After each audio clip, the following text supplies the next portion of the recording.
Bonjour Philippe Tabarot. Bonjour. Soyez le bienvenu sur CNews et sur Europe 1 pour votre grande interview. Les syndicats de la SNCF brandissent la menace d'une semaine noire. La CGT et Sudrail appellent les contrôleurs à faire grève du 7 au 11 mai. Ma première question est donc la même que celle qu'on pose tous les ans. En réalité, y aura-t-il des trains pour le pont du 8 mai? Et nous ne sommes pas en mesure de le dire encore. La direction de la SNCF, à travers Jean-Pierre Farandou et Christophe Fanichet, mène un certain nombre de discussions aujourd'hui avec les potentiels grévistes. À la fois un mouvement qui est parti d'un certain nombre de contrôleurs, qui a été suivi ensuite par le syndicat Sud, puis par le syndicat CGT. Donc différents interlocuteurs. Je pense que le dialogue social doit se tenir entre eux. Je pense qu'il n'est pas nécessaire que le ministre interfère dans ces discussions parce que très souvent, la position du ministre est utilisée et dessert quelque part la direction dans ces discussions. Je souhaite que nous puissions permettre aux Français qui souhaitent se déplacer lors de ces fameux week-ends de pouvoir le faire en toute tranquillité. J'espère que la solution va se débloquer, va être trouvée pour pouvoir permettre enfin une mobilité tranquille dans ces moments de famille. Justement, que dites-vous aux Français qui ont acheté leur billet de train, qui ont réservé leur hôtel, qui ont réservé leur location? Qu'est-ce que vous leur conseillez ce matin? Est-ce qu'ils doivent commencer à chercher une alternative pour se déplacer? Moi, ce que je demande surtout, c'est qu'on puisse... j'appelle à la raison des personnes qui ont lancé ce mouvement. Il faut qu'ils aient conscience des conséquences que ça implique sur l'ensemble de nos concitoyens. Vous l'avez très justement dit, toute la chaîne qui existe, que ce soit les conséquences économiques... Philippe Tabarot, pardon, mais tous les ans, le ministre des Transports lance cet appel à la raison, demande à ce que les usagers ne soient pas pris en otage. Mais moi, je ne serai pas interventionniste au point de dire qu'il faut absolument trouver une solution. Parce que je sais que c'est donner quelque part raison à ceux qui utilisent cette arme de la grève face aux personnes qui souhaitent tout simplement se déplacer.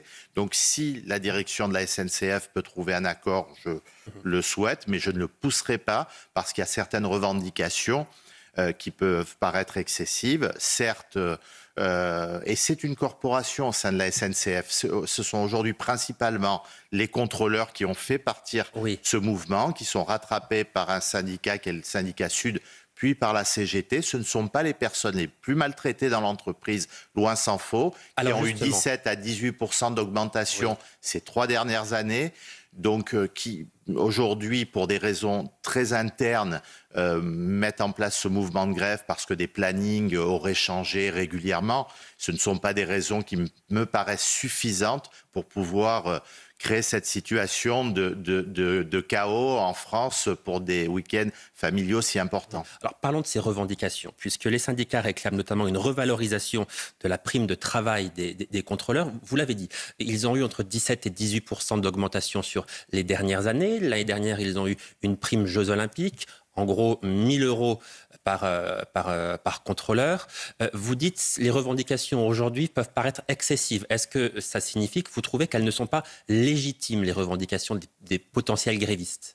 Clairement, je ne trouve pas qu'elles sont légitimes parce que ce ne sont pas les plus maltraités au sein de la SNCF. Il y a des métiers difficiles dans la SNCF et je pense notamment aux personnes du réseau qui travaillent de nuit et qui font qu'on puisse retrouver une circulation dès le matin. Il y a des personnels pour qui la tâche et la pénibilité est beaucoup plus importante que pour les contrôleurs, qui ne sont pas les moins privilégiés, je dirais, dans le fonctionnement de la SNCF. Donc, au sein même de la SNCF, il y a certaines professions qui se disent que ça commence à bien faire, que ce soit toujours un certain nombre de leurs collègues qui soient en tête de ces revendications et qui ne sont certainement pas, comme je l'ai dit tout à l'heure, les plus maltraités dans l'entreprise, bien au contraire. Alors, je reprends l'expression que vous venez d'utiliser. Ça commence à bien faire. À chaque grève SNCF, votre parti, les Républicains, demande l'interdiction de ces grèves durant les vacances scolaires. Le groupe Les Républicains a même déposé une proposition de loi sur le sujet il y a 2 ans. Pourquoi est-ce que ça n'est toujours pas en place? C'est pas le groupe, c'est votre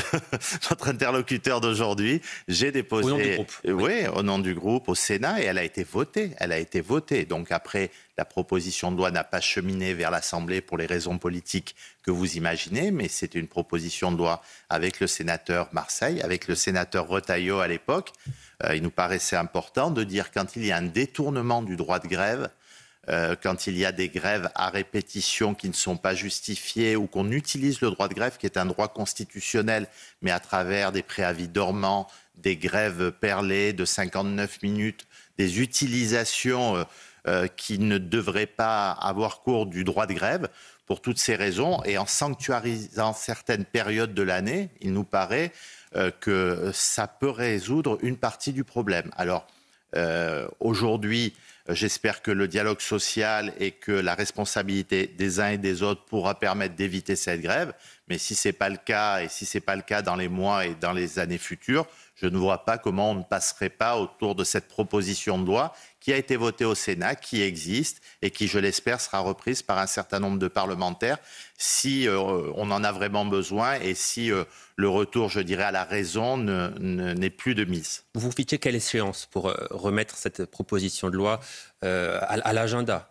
Écoutez, il faut voir comment les mouvements sociaux se déroulent dans les semaines et dans les mois à venir. Ce que je ne veux pas, c'est mettre de la pression à la SNCF pour trouver une solution coûte que coûte. Et pour être très clair avec vous, pour lâcher encore des millions d'euros, parce que les bénéfices de la SNCF, on en a besoin. On en a besoin pourquoi ? Pour investir dans notre réseau.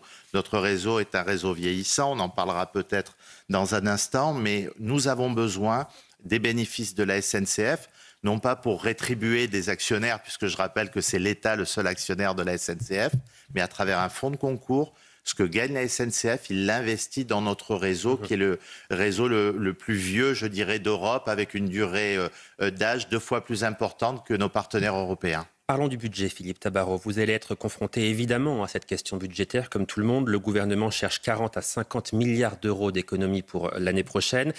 Question simple, est-ce que votre ministère sera impacté par ces économies ? Écoutez, je prendrai ma part comme je l'ai fait déjà l'année dernière. Nous avons pour la première fois eu un budget dans notre pays avec une vingtaine de milliards d'économies. On avait besoin de donner un budget à la France. C'est la raison pour laquelle je me suis investi avec un certain nombre de mes amis dans ce gouvernement. C'était un devoir de responsabilité.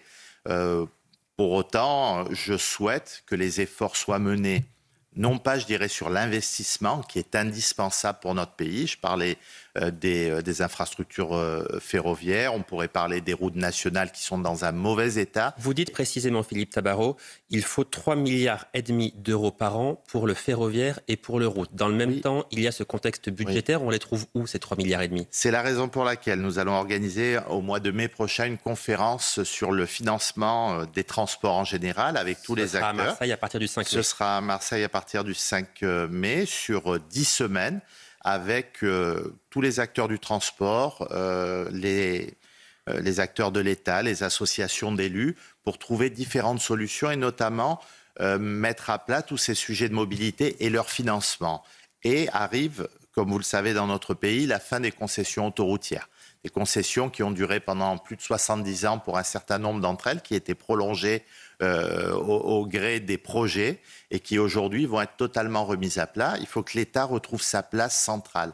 Les autoroutes... On va parler des autoroutes dans un instant. C'est notre patrimoine, mais c'est ce fléchage du produit des autoroutes, du produit des péages que je souhaite notamment pouvoir permettre d'investir sur d'autres modes de transport comme les infraferroviaires ou les routes nationales. Et c'est les 3,5 milliards dont je parle et dont nous avons besoin. Philippe Tabarot, je rappelle que vous êtes ministre des Transports. Est-ce que vous pouvez garantir ce matin aux Français qu'il n'y aura pas de nouvelle augmentation des taxes sur les billets d'avion pour abonder le budget de 2026 ? Je ne peux pas le garantir aujourd'hui parce que, comme vous le savez, nous avons eu cet exercice de pédagogie courageux du Premier ministre il y a quelques jours.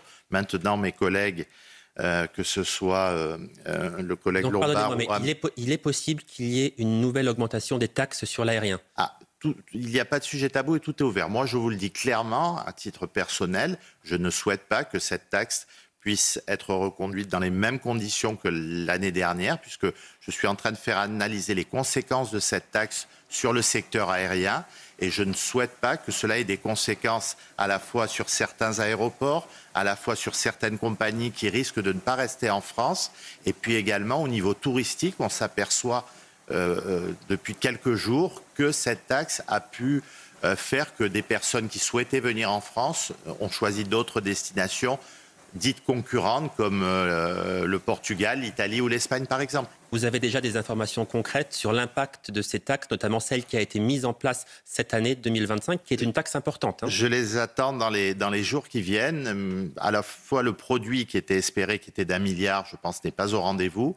Et cette taxe a probablement des conséquences sur toute l'activité dont je viens de parler. Donc avant de la reconduire, il faudra, je pense, y réfléchir à 2 fois. Et j'échangerai avec ma collègue Amélie de Montchalin sur ces sujets parce que ces taxes, quelquefois, ont des répercussions qui sont négatives et qui font qu'on on s'attendait à des recettes et au final, on va perdre en attractivité, on va perdre en retombées positives.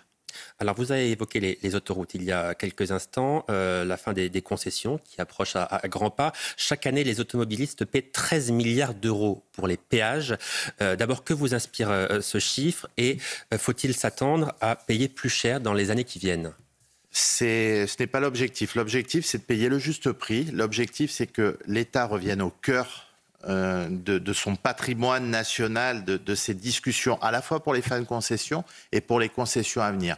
Je crois que tout le monde est d'accord pour qu'on retourne vers un modèle concessif qui a permis d'avoir de très belles autoroutes dans notre pays, dont on peut être fier. Quand vous voyez les autres pays européens, ils ne sont pas au niveau de nos autoroutes. Il faut continuer à décarboner ces autoroutes. Pour autant, il faut permettre de dégager un certain nombre de bénéfices pour pouvoir financer d'autres modes de transport. Mais sans augmenter le péage, c'est ce que vous nous dites. Il faut, concernant la montée en puissance de la participation des usagers, être bien au clair sur ces questions. Et je pense que on doit avoir un contrôle et ne pas laisser faire n'importe quoi, parce qu'il y a un prix moyen qui peut être opéré sur certains secteurs, mais qui ne doit pas avoir une inflation trop importante, parce que c'est payer le juste prix, c'est rémunérer également les entreprises qui prennent le risque de la concession, mais c'est surtout que l'État puisse récupérer ses biens, les faire entretenir de manière qualitative et puis financer d'autres modes de transport qui ont terriblement besoin de cet argent. Philippe Tabarot, il nous reste quelques minutes sur CNews et sur Europe 1 pour évoquer le chantier de l'A69 dans le Tarn, qui est à l'arrêt depuis que les juges du tribunal administratif de Toulouse ont déclaré les autorisations environnementales illégales. C'était en février dernier.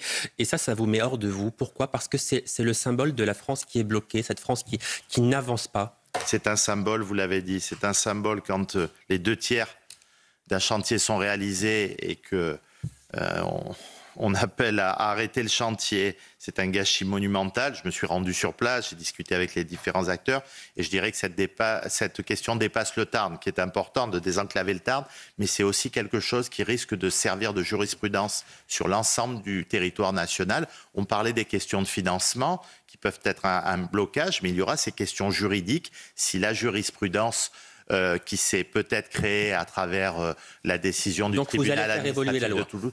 Je souhaite déjà, je l'espère, et nous avons fait recours immédiatement, que le la Cour administrative d'appel de Toulouse décide de faire reprendre le chantier. On aura la réponse le 21 mai prochain et que la loi évolue pour qu'on ne se retrouve pas dans cette situation et que quand on a une déclaration d'utilité publique dans notre pays, ça a du sens et ça doit écraser toutes les autres décisions. Est-ce que vous avez la certitude, Philippe Tabarot, que les travaux pourront reprendre ? Non, le juge le décidera, mais l'aspect environnemental est important. Par contre, de pouvoir mener à bien des projets d'infrastructure attendus dans notre pays et que ceux qui se sont opposés à ce dossier ne pensent pas qu'on n'est que sur un dossier contre une autoroute. Ce sont tous les projets d'autoroute, mais de voies d'accès sur des nationales, de sécurisation sur notre territoire, et même les mêmes s'en prennent à des projets de chemin de fer, ce qui paraît incroyable et qui seront remis en cause si soit la décision est défavorable, soit la loi n'évolue pas. J'espère que dans les deux cas, nous aurons une issue positive. La France ne regarde pas que le magnifique département du Tarn, mais l'ensemble de notre territoire national. Tabarot, êtes-vous capable de dire aujourd'hui combien a coûté jusqu'à présent l'arrêt de ce chantier titanesque? Non, mais on le saura dans les jours qui viennent. On parle en dizaines, en centaines de millions d'euros? Écoutez, déjà, je pense que l'État a assumé ses responsabilités en faisant appel immédiatement. Les collectivités ont été solidaires. Je pense à la région Occitanie, au département du Tarn, à la communauté d'agglomération de Castres. Quelles que soient nos étiquettes politiques, on a tous marché la main dans la main parce qu'on sait que cela va avoir des conséquences terribles au niveau national si nous ne gagnons pas ce combat que je souhaite gagner. Une question à présent sur Sandrine Rousseau qui a affirmé hier que l'aviation n'était pas une industrie d'avenir. Sandrine Rousseau est-elle déconnectée, aveuglée ou les deux? Tout. Et encore, vous en avez oublié. Qu'est-ce que j'ai oublié alors? Continuez. Non, mais ça n'a aucun sens. C'est du n'importe quoi. Quand vous savez que cette industrie est reconnue mondialement, qu'il y a dans notre balance commerciale si compliquée 30 milliards de bénéfices pour la France grâce à des entreprises comme Airbus, comme Safran, comme Thales, comme également Dassault. On ne peut pas se permettre de tenir ce discours. Vous vous rendez compte au niveau international où on se bat pour que ces entreprises puissent avoir des marchés, au niveau national où ce sont des entreprises qui font la fierté de notre pays et qui donc donnent. C'est totalement irresponsable, c'est totalement irresponsable, c'est totalement déconnecté, c'est totalement idéologique, c'est honteux. Merci beaucoup Philippe Tabarot, ministre des Transports, d'être venu ce matin pour votre grande interview sur CNews et sur Europe 1. Bonne journée. Merci beaucoup.